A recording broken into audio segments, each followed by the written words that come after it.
Amnesty International a lancé cette pétition qui demande la libération immédiate de la journaliste qui est déjà emprisonnée depuis août 2022, une pétition qui a recueilli déjà 10 000 signatures. Et en fait, pour nous, il faut absolument libérer cette journaliste parce qu'elle est poursuivie sur base d'accusations qui, en fait, sont des accusations qui réduisent la liberté d'expression. En effet, c'est une journaliste burundaise qui se trouve au Rwanda, qui était rentrée voir sa famille, qui s'est fait arrêter et condamnée à 10 ans de prison.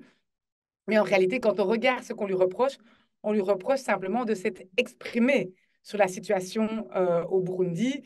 Et donc, pour nous, là, il y a vraiment une atteinte à la liberté d'expression et c'est pour ça qu'on demande évidemment sa libération et qu'on espère qu'on va obtenir cette libération. En fait, je pense que pour nous, de toute façon, il est indispensable de toujours soutenir des individus en danger ou des personnes qui sont arrêtées pour des raisons qui sont arbitraires. Et donc, c'est indispensable de mener des actions, de faire des pétitions, de nous faire entendre sur le sujet.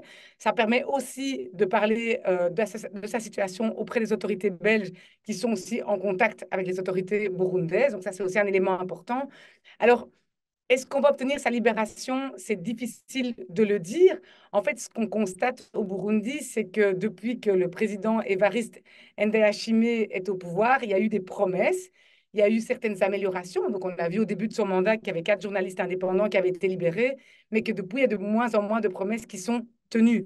Et donc, c'est là où on voit en tout cas des restrictions en matière de droits humains, en matière de liberté d'expression, de droits de rassemblement qui sont importantes.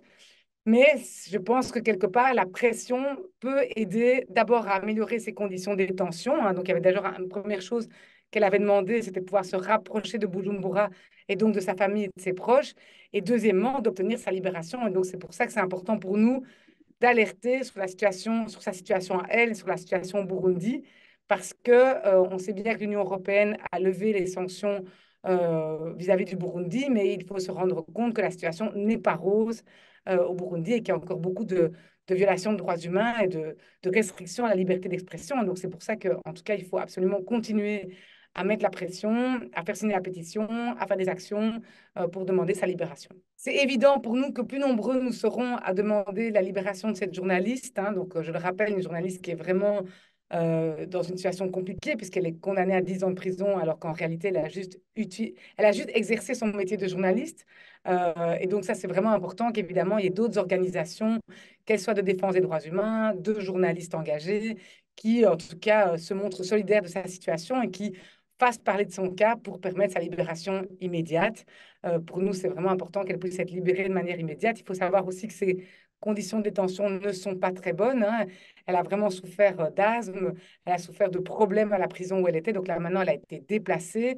Et on est toujours un peu en attente puisque il y a eu un appel qui a été introduit et qu'on va recevoir, en tout cas, à la décision de la Cour d'appel d'ici la fin du mois, on pense. Donc voilà, c'est important qu'évidemment, il y ait de plus en plus de pression et de personnes qui se montrent solidaires de sa situation